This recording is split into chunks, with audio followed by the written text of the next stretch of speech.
PRX, this is the Moth Radio Hour. I'm your host, Ray Christian. I'm a storyteller and frequent host for the Moth's live events in Asheville, North Carolina, and the host of the podcast, What's Ray Saying?, where I explore my many lives as a former ghetto kid, Southern black gentleman, retired Army paratrooper, and a doctor of education, connecting centuries of black history to understand my own story. Now, I've had a love of animals for as long as I can remember. In fact, it was my earliest desire as a kid in elementary school to have a zoo in the backyard. And in pursuit of that goal, I gathered up what animals I could. Now, space in my room was a factor, so I had to start small. First, it was the flea circus. Can't tell you how hard they were to collect. Later, I had sea monkeys that looked nothing like they did on the back of that comic book I ordered them from. No smiles, leather skin, or nothing. Later, I moved up to rabbits, turtles, pigeons, cats, and dogs. Today, I have an assortment of dogs, chickens, ducks, and goats. And it's been my experience that it's easy to see human attributes in animal behavior or fall into the tendency to give human motivation to their actions and fail in your attempts to communicate. That's why it's important to think twice before you start imitating animal sounds, because you might not know what you're saying. In this hour, stories of chance encounters, standoffs, and the unexpected bonds between humans and the animal kingdom. Our first story comes from Georgia Huff. She told this one at one of our open mic story slams in Houston at Warehouse Live, where we partner with Houston Public Media. Here's Georgia, live at the mall. When I agreed to go hiking with my friends Matt and Kellen at Glacier National Park, I didn't realize that the park is also known as grizzly bear country. Now, I'm terrified of grizzly bears, and I think primarily the reason is because at a young age, somebody told me a story about a young woman who had been chased up a tree by a grizzly bear, and then the bear shook her out of the tree and killed her. So it was with a great deal of apprehension that I boarded the flight to go to Montana. And on that flight, I sat next to a man who had grown up in the area, and he told me, first of all, that he didn't go hiking at Glacier National Park because of the grizzly bears. And he said, but if you do, then you need to have bear spray. So as soon as we landed, we went to Costco and got some bear spray. And I'm looking at the package and reading the directions, and it says, wear this product in the holster provided on your belt. Don't put it in your backpack because you won't have time to get it out. It said, don't discharge this product unless a bear is charging. Wait for the bear to get within 20 feet and then spray the bear in the face. And then there was a note, and it said, use caution if spraying this product into the wind to avoid getting it in your eyes. And I said, you know, they should have just said, note, if you are downwind of the bear, you're just shit out of luck. But anyway, we have our bear spray, we're set, and a couple days into the trip, we decide to take this remote hike around a lake. And we get to the trailhead, and there's a sign, and it says, danger, beware of the potential for bears in the area. This is grizzly bear country. And I'm thinking, oh, great, you know. But we have a plan. There's three of us. We're going to stay together. Matt is going to go first, and then his wife, Kellen, and then me. So off we go, and right off the bat, our strategy falls apart because Matt is this tall, fit man, and he walks about 4 times faster than I do. So he kept getting out of sight out there, and I kept having to call him. Hey, Matt, I can't see you. Wait up. And he would cheerfully wait and let me catch up to him. But that's kind of how it went on this hike. And so we're out there, and we've been out there for a couple hours, and I'm thinking, what would I do if I really did see a bear? I mean, maybe I need to have a game plan here.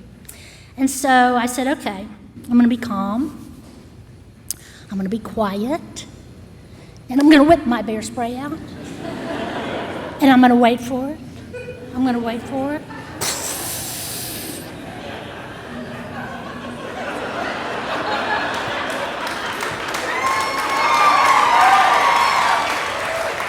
And so I got my plan, and that's all well and good. But the truth is that this bear spray is in like a size of a small fire extinguisher. And the holster they give you is like a koozie, and it fits really tightly around this canister. By the time you get that bear spray out of that holster, you're not going to have to wait for that bear, because he's going to be there. But anyway, I keep going, and I come across some bear poop. And I'm no bear poop expert, but, there's berries in it, and it's big. Hey, Matt, I see some bear poop down here, but I don't see you. But I keep going. And then it happens. I hear this rustling in the bushes. My heart is beating so fast and so loud, I don't know how I can hear anything else. I've forgotten all about the bear spray.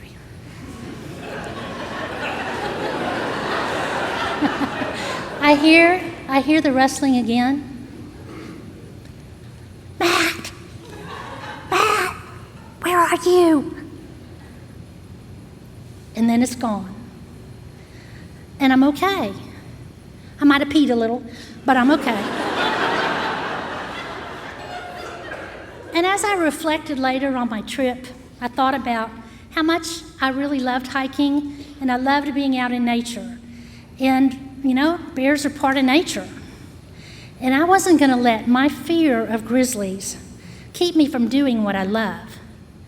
And even though I didn't face down a grizzly, I did face down my fear.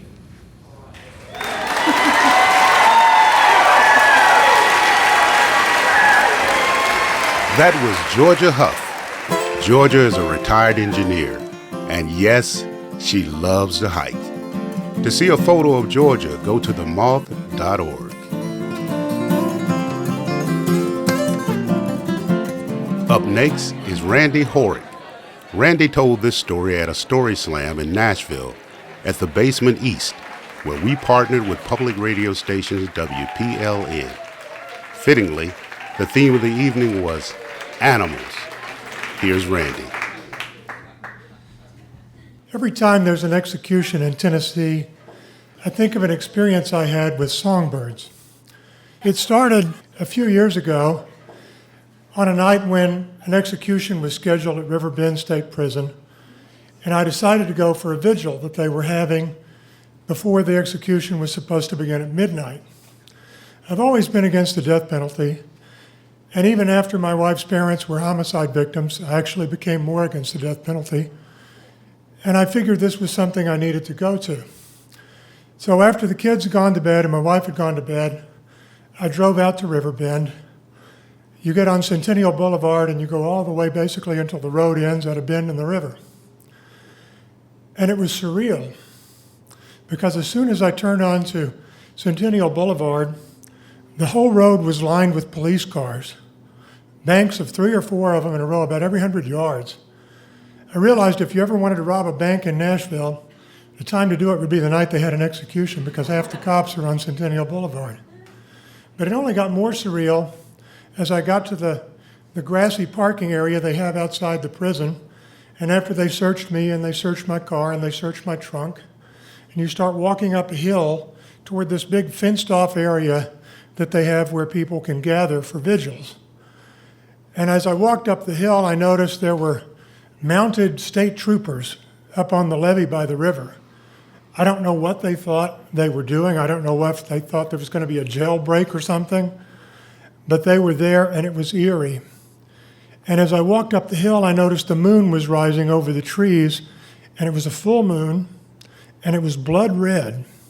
Of all the nights, maybe once a year when we have a blood red moon, it was that night. I got up to the hill and the trooper asked me which gate I wanted to go in. They had a separate gate for people that were in favor of the execution and one for people who were against the execution. There was nobody on the side in favor of the execution. It was an empty field. So I went into the area they had marked off for us. It was about 100 yards from the actual prison, the maximum security prison. And there were maybe about half as many people as there are in this room, 50, 75 people. And it was eerily quiet. It was a cold spring night. People were kind of huddled together. Nobody was much saying anything. Some people had gone off to one corner, an empty place to pray, it looked like. Some people were just sitting quietly. They were looking at their cell phones to see if there were updates. This had been a case that had drawn a lot of attention because there were real questions about the man being innocent and whether he was eligible for capital punishment. And there was also evidence that the prosecutor in Memphis and the medical examiner had withheld evidence from the defense team that might have made him ineligible for the death penalty. So a lot of people had been examining this case, and people had petitioned the governor to grant clemency. People were waiting and watching their cell phones to see what kind of news there would be. Maybe the court would grant a last-minute stay. And people were kind of sitting quietly like that. And I looked over and I saw Steve Earle was there. This is one of those things, I guess, that can only happen in Nashville. And he pulled out a guitar. And only in Nashville can you stand next to Steve Earle and sing, "I Shall Be Released." And but he wasn't the most memorable singer of the evening, because about the time he quit, about 11 p.m., everybody heard this songbird. I don't know whether it was a whippoorwill or a mockingbird. He was far in the distance because there weren't any trees in this field, but he was as loud as if he was in the back of the room. And he was singing furiously with a full throat. I'd always heard that expression, singing furiously, but I had a new appreciation for it after that, because it was like with the moon and with this bird, all of nature was somehow in rebellion against what was happening. Like he was saying, don't do this, don't do this, don't kill, don't kill. And he kept it up for an hour. And people were talking about it on social media the next morning, everybody who was there heard this bird, and he didn't stop until right about midnight when the execution was supposed to begin. And we waited, and finally about 12:30, the news came. Somebody had their cell phone. They had carried out the execution. And so the police ushered us out, and we went back down the hill and past the mounted troopers and got in our cars and drove home. And when I got home, I went up to my front porch and I stopped, because there in front of the front door, right on the welcome mat, was a dead songbird. And I just stopped and I thought, I grieved silently for this bird for several minutes. Even in death, it was perfect, it was still, it was beautiful. And I thought, why? Did God go to sleep too? The governor was asleep. Why did this happen? And I just sat there, and instead of going in the house, I went around to the back, and I got a hand trowel, and I went out and I made a space in our garden. And now, I don't think about that night very often, but I thought about it last week because we executed another person last week in the state. And every time that happens, I think of that bird that sang, and I think of the bird that died. And sometimes late at night, on those nights after everybody's gone to bed, I go out to that little grave in our flower bed, and I say a little prayer. Thank you.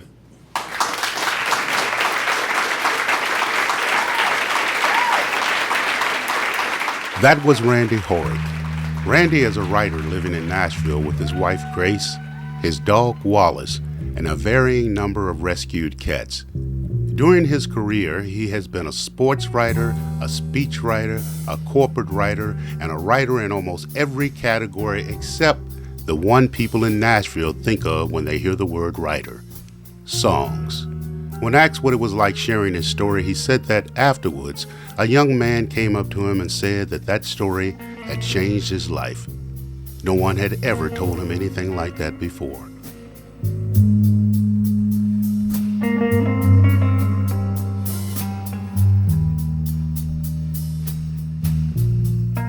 In a moment, running rams and mysterious cats.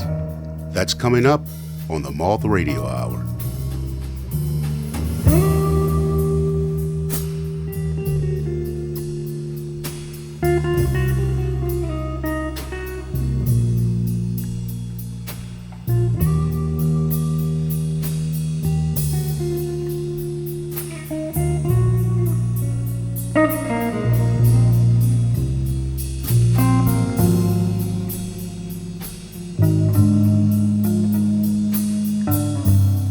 The Moth Radio Hour is produced by Atlantic Public Media in Woods Hole, Massachusetts, and presented by PRX. This is the Moth Radio Hour from PRX. I'm Ray Christian, and this hour is all about animals. Our next story was told by Michele Woods, who at the time was raising sheep in Scotland with her shepherd husband. Now, I'm more of a goat man myself. But what sheep and goats have in common is they seem to always be hungry and have an intense need to graze for several hours a day, and nothing will keep them away from it. Michele told this story at an open mic story slam competition in Sydney, Australia, where we partnered with the Australian Broadcasting Corporation, ABCRN. Here's Michele. It's 2008, and I'm married to a shepherd, and I'm living on a little island off the west coast of Scotland. It's staggeringly beautiful. Only one problem is the locals. I was under a lot of pressure to fit in and be accepted, and not seen as some Irish Aussie blow-in. But I digress. I had a very important job to do that day. My husband was away on the mainland at the dentist, and I had one job to do that day. We'd managed to flog Frowick, our rampaging ram, for the princely sum of 300 quid to Donald MacDonald on the neighbouring island. It's all true. And all I had to do was just hand over Frowick. He'd be contained in his little frank in the front garden, and I had to hand over the ram, take the money. What could possibly go wrong? So, flushed with confidence, popped down the village to buy a pint of milk to go with the scones I'd made to impress Donald with my croft wife skills. And as I pulled into the top of the driveway, just taking in the scene, my heart stopped. What did I see but Frowick gambling, yes, gambling like a spring lamb in the huge front macker, instead of safely contained in the little frank in the little front garden all ready for Donald MacDonald. 30 minutes I had. So I sped down the driveway, ditched the car, ran into the byre, grabbed a bucket of feed. Now, if there's one thing Frowick cannot resist, it's molasses-covered nuts. He will flatten anyone and anything to get to those nuts, including me. So I thought, no, big time to just, knuckle under, you can do this. So my evil plan is to scatter, like Hansel and Gretel, a little trail of sheep nuts from the big field through the little cottage gate into the little cottage garden, where then Donald MacDonald and I will be able to catch him a bit easier. I thought, this is going to happen, scattered the nuts, and then I opened the gate, and I squatted down behind the gate to hide, and I left the bucket there, and my cunning plan was have him munch his way up, come through the gate. Once the head's in the bucket, I'll kick the gate shut, and there we'll be. So I'm crouched behind the gate. I'm thinking, I'm university educated. This dumb ram's no match for me. I'll show these villagers. And hear him crunch, crunch, crunch, crunch. And he's just about to come through the gate when I happen to glance up to my right, And I notice I've left the big gate open that goes up the driveway and down to the village.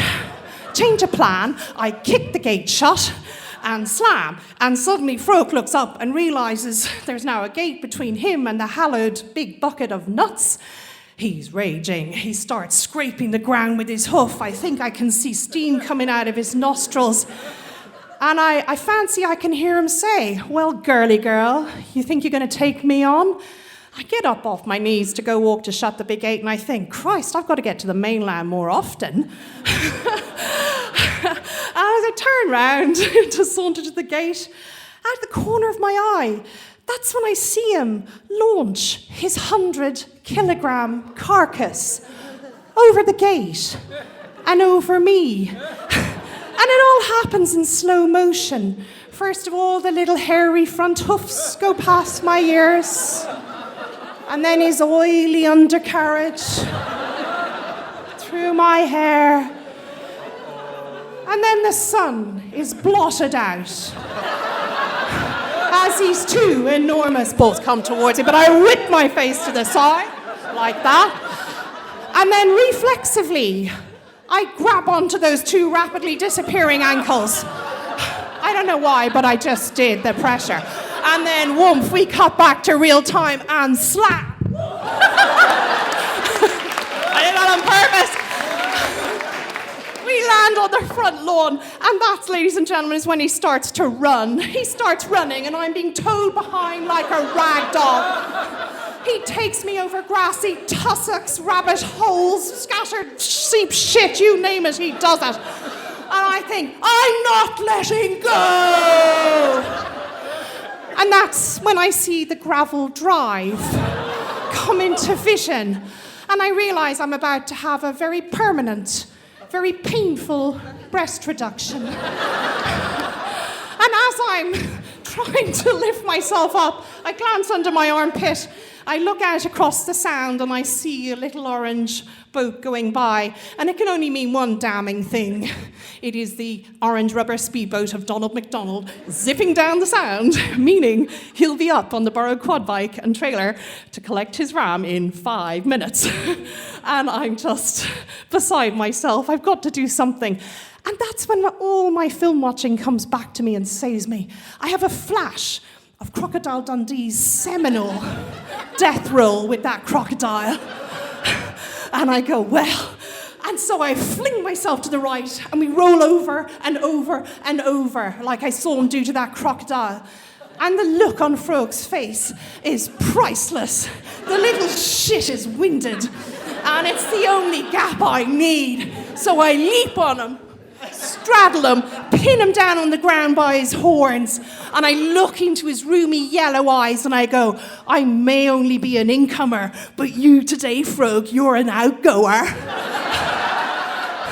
And at that precise moment, in buzzes Donald MacDonald on his quad bike, and I look up and go, hello, Donald, you're here. I thought I'd just get Frowick out the fank for you so we'd have time to go in for a cuppa and some scones before you head back.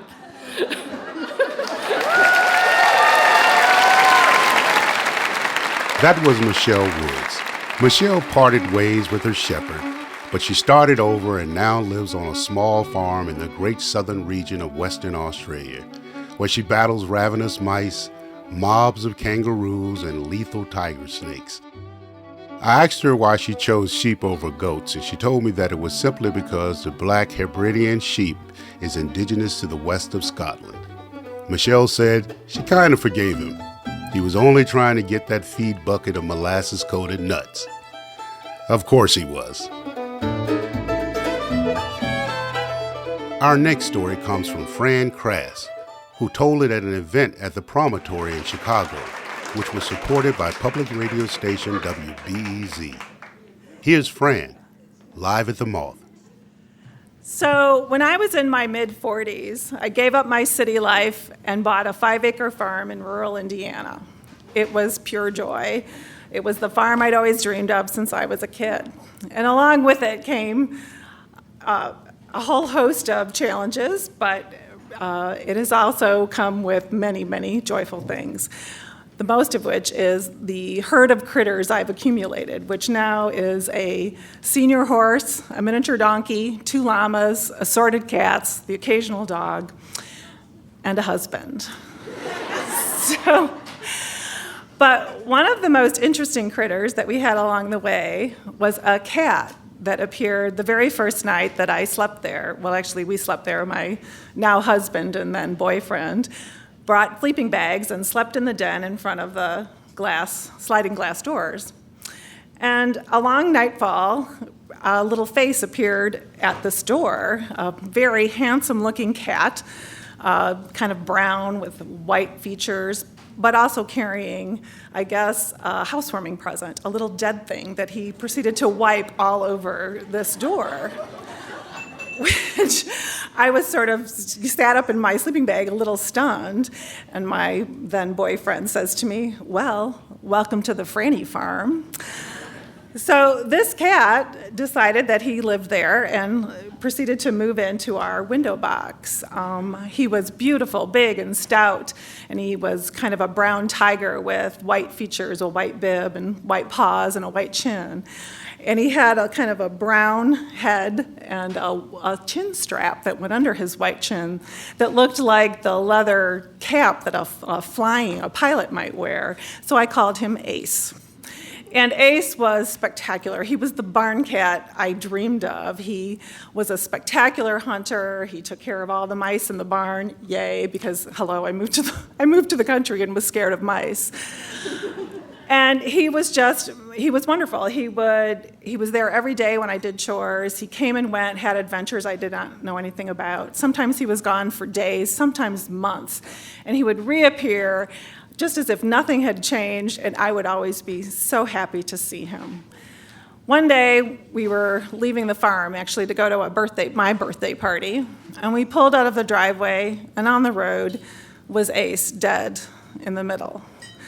Needless to say, this was not joyful. I was hysterical with grief. And I told my husband or then boyfriend, but had to go home and get something to wrap him in and give him a proper burial. So we did that. We went home, we got my favorite sweatshirt, wrapped him up, dug a hole, and my husband put him in there. And I asked him to turn him over so I could pet him, but I did not want to see his beautiful damaged face. And I petted him, and we buried him. And I said, let's go to the party, but don't tell anyone because I don't want to discuss this. And so we did. The Sunday following this tragedy, I was out doing my usual chores, and my husband, a very large African-American gentleman, appears looking quite pale.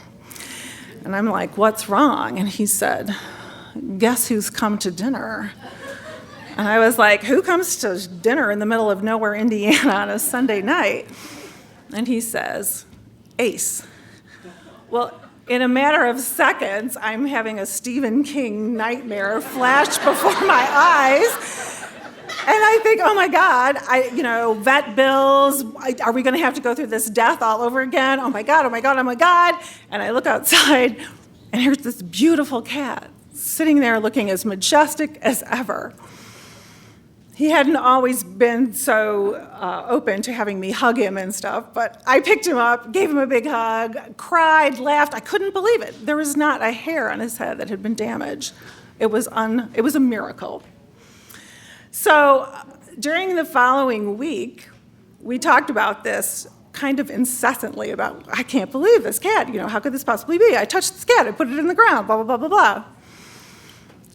And then it got really silent, and I said to my husband, I said, I did something odd today. And he said, what was that? And I said, well, I checked the grave. And he said, what did you find? I said, nothing, it was undisturbed. And he said, well, to be honest, I checked it too. And like you, we laughed and laughed and laughed. So that became just a wonderful part of the story of this farm. And from then on, we called this cat Ace Not in the Hole, and the one that we buried. And the one that we buried, we called Dead Bringer.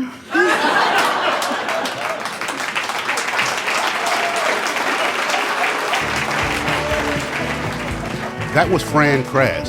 Fran lives on 5 acres in northwest Indiana. She shares it with 1 dog, 3 cats, 2 donkeys, a llama named Obama, and her husband, Harold.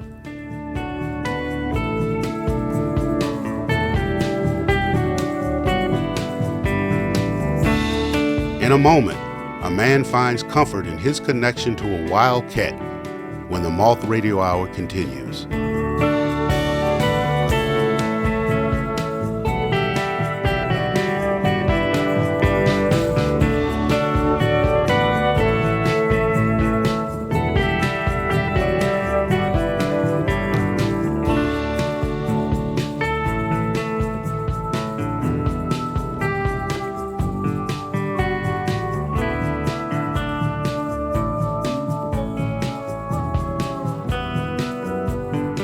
The Moth Radio Hour is produced by Atlantic Public Media in Woods Hole, Massachusetts, and presented by PRX. You're listening to the Moth Radio Hour from PRX. I'm Ray Christian. In this episode, we're exploring stories about all creatures, great and small. Our final story is told by Rabinowitz. He told this at a main stage event way back in 2005 at the New York Public Library. Here's Alan. I was 5 years old, standing in the old great cat house at the Bronx Zoo, staring into the face of an old female jaguar. I remember looking at the bare walls and the bare ceiling, wondering what the animal had done to get itself there.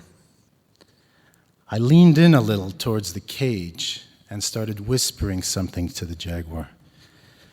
But my father came over quickly and asked, "What are you doing?"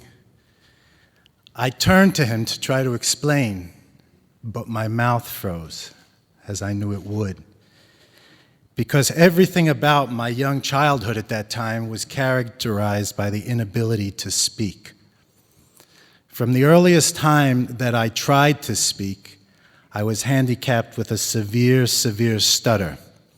Not the normal kind of repetitious b-b-b kinds of stutter that many stutterers have or many children go through, but the complete blockage of airflow, and where if I try to push words out, my head would spasm and my body would spasm. Nobody knew what to do with me. At the time, there were very few books written about stuttering. There was no computer, no internet. The reaction of the New York City public school system was to put me in a class for disturbed children. I remember my parents trying to fight it, telling them he's not disturbed. But the teachers said, we're sorry. Whenever he tries to speak, it disrupts everything and everybody. So I spent my youth wondering why adults couldn't see into me, why they couldn't see I was normal, and all the words were inside of me, but they just wouldn't come out. Fortunately, at a very young age, I learned what most stutterers learn at some point. You can do 2 things without stuttering, at least 2 things. One of them is sing, and I couldn't sing. The other is you can talk to animals and not stutter.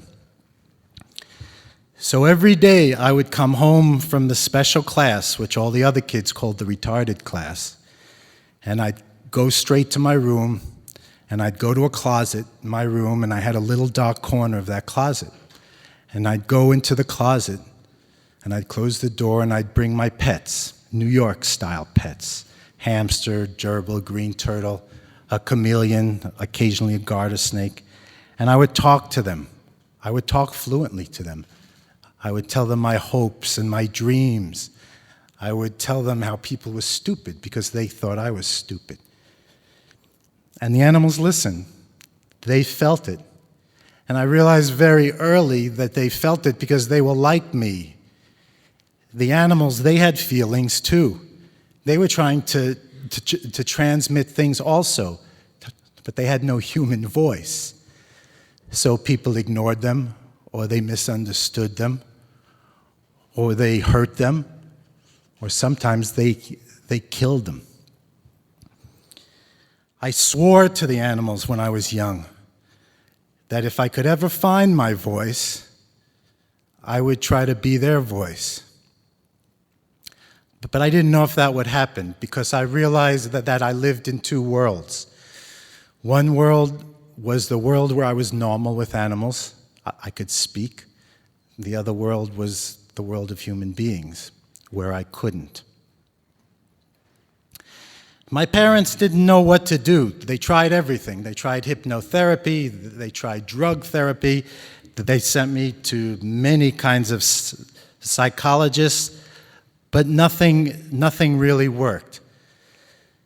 I got through school, through grade school, junior high school, and eventually college by learning tricks stutterers learn. Learning when to not speak, learning to avoid situations, learning just to not be around people. When I did have to speak, then I would prove to people that I was not only like them, but I was better than they were. In the academics, I excelled. I got straight A's in everything.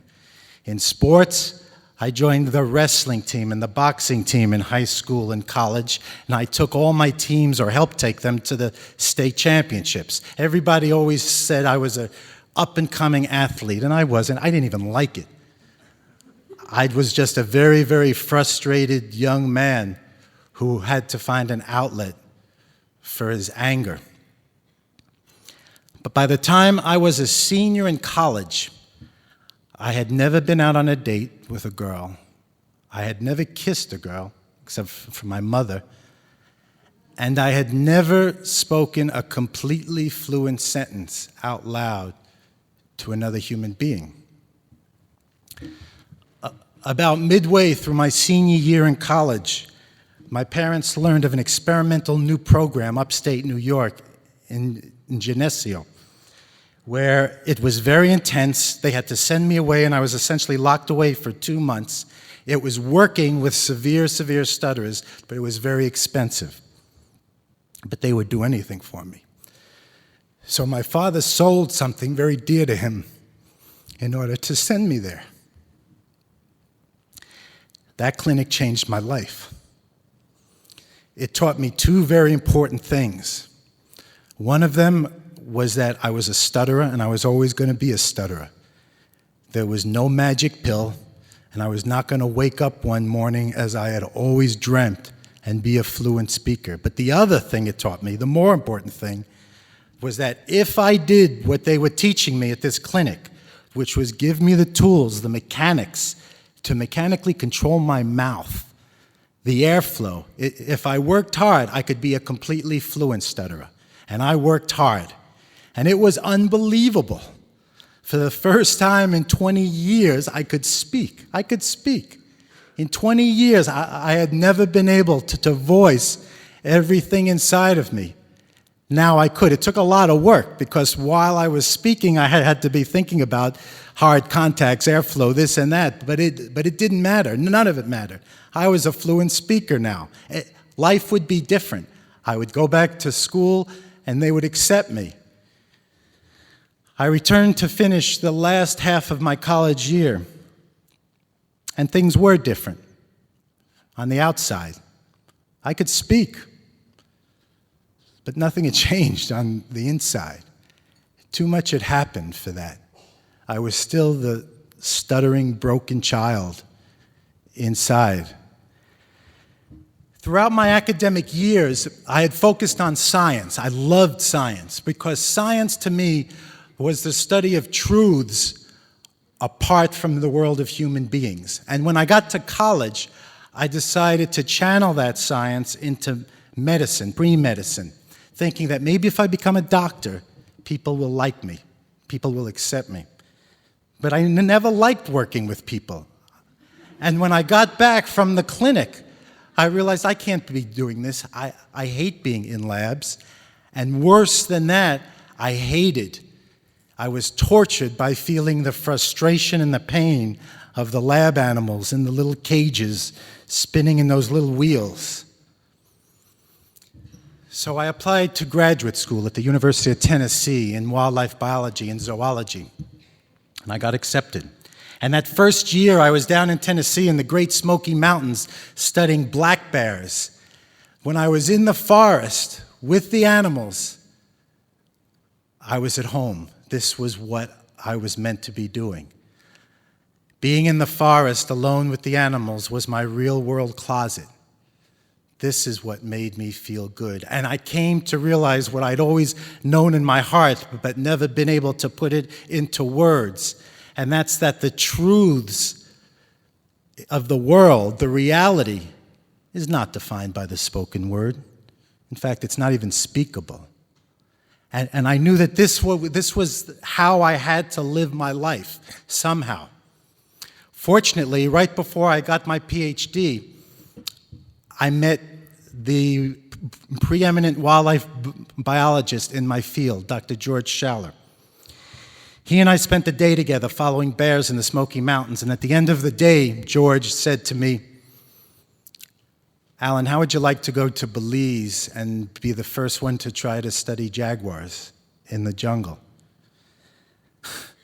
The very first thought in my mind, I remember it so clearly, was, where the hell is Belize?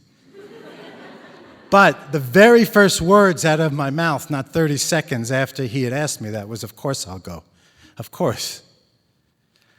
Within 2 months, I had bought an old Ford pickup truck, packed everything I owned in the back, which didn't even take up half of it, and I drove from New York to Central America. Those last few miles, that's a separate story. Those last few miles of driving into that jungle where I would set up base camp for the next 2 years was just unbelievable to me. Driving by the Mayan Indians, gawking at me. I was entering the jungle to catch jaguars, which nobody knew how to, and put radio collars on them and get data that nobody had ever gotten before. This was what my life was all about. This was where it had to take me. For the next year, I did just what I set out to do. I learned from hunters. I learned how to capture jaguars. I captured them. I followed them. Many things tried to stop me from my goal. There was a plane crash where I almost died. There was one of my men got bitten by a fer-de-lance, a poisonous snake, and unfortunately he died. Many diseases. And those changed me, and I had to really look upon things differently. But this was my life. This was where I knew I could stay forever and be happy and be comfortable. But I couldn't. Because I also realized that as fast as I was catching jaguars and gathering information about them, they were being killed in front of me. My jaguars were being killed. The outside jaguars out of my study area were being killed. They were all being wiped out. Yes, I could sit in that jungle, but then I wouldn't be true to myself. And more important, I wouldn't be true to the promise I made to the animals in the closet, that I would be their voice. And I had the voice now, if I wanted to use it. So I realized I had to leave it. I had to come back into the world of people and try to fight with the world of people to save the animals, and these jaguars in particular. But ironically, I realized that if I was going to save these jaguars, not only did I have to enter the world of people again, but I had to go to the highest levels of government. I had to talk to the Prime Minister. Well, it took some doing, but within 6 months, I was standing in the capital city outside the office of the Prime Minister. He had given me an appointment with the cabinet.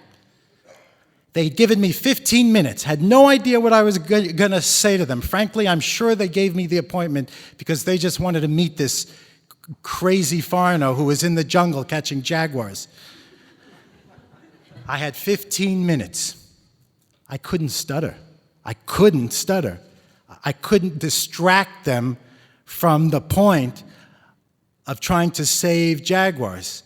I had to use everything I had learned and be a completely fluent speaker and convince one of the poorest countries in Central America, no protected areas in the entire country at that time, a place where tourism wasn't even of economic benefit, ecotourism wasn't even a term at the time, that they had to save jaguars. An hour and a half later, I came out of there, amidst laughter, backslaps. The Prime Minister and the Cabinet had voted to set up the world's first and only jaguar preserve. And I promised them I would make it work. I promised them I would show them it could be of economic benefit. A month later, I was in the jungle following my jaguars. You never see jaguars. If you see them, they'll be killed. So the most prominent evidence of jaguars are their tracks. I knew all my jaguars in the study area from their tracks.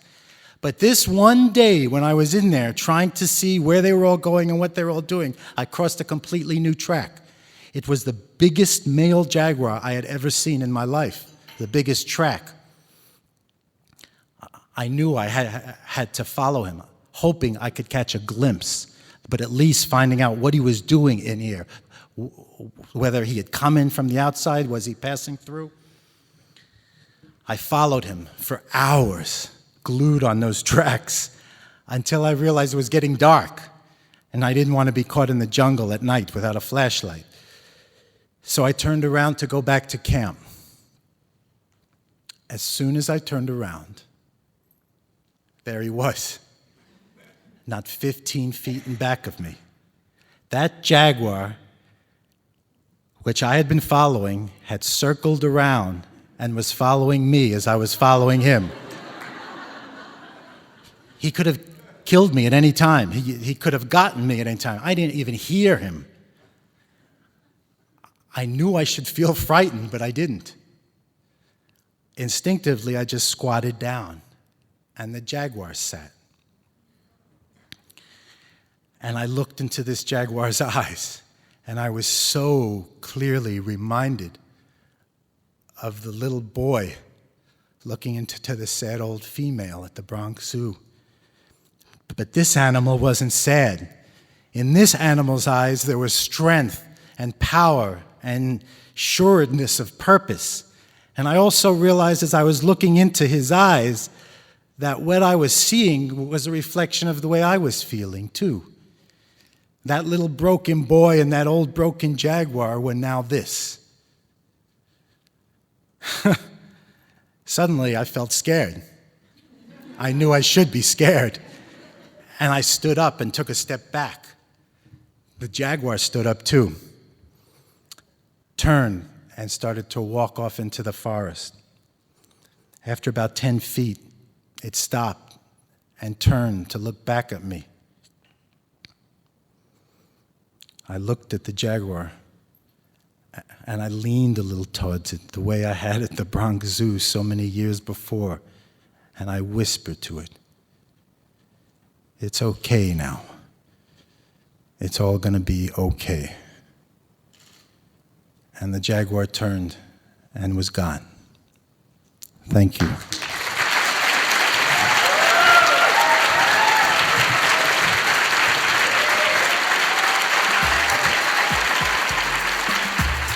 That was Alan Rabinowitz. Dr. Rabinowitz was one of the world's leading big cat experts and was called the Indiana Jones of wildlife conservation by Time magazine. He was a longtime CEO of Panthera, an international nonprofit organization dedicated to saving the world's wildcat species. He died in 2018, but his work continues on in the legions of students he mentored and the wildlife advocates he inspired with his relentless and fearless advocacy for wildcats and their wild places. To see photos of Alan, go to themoth.org. That's it for this episode of the Moth Radio Hour. We hope you'll join us next week. And that's the story from the Moth.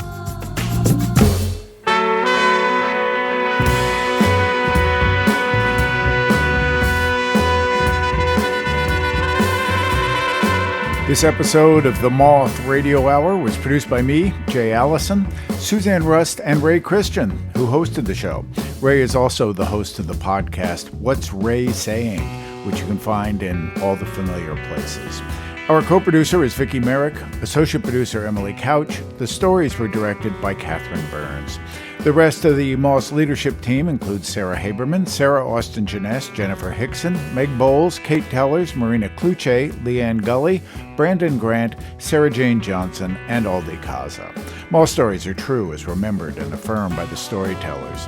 Our theme music is by The Drift. Other music in this hour from Regina Carter, Julian Lodge and Chris Eldridge, Cowboy Junkies, Goat Rodeo Session, Bill Frisell, and Carmex. We received funding from the National Endowment for the Arts. The Moth Radio Hour is produced by Atlantic Public Media in Woods Hole, Massachusetts, and presented by PRX. For more about our podcast, for information on pitching us your own story, and everything else, go to our website, themoth.org.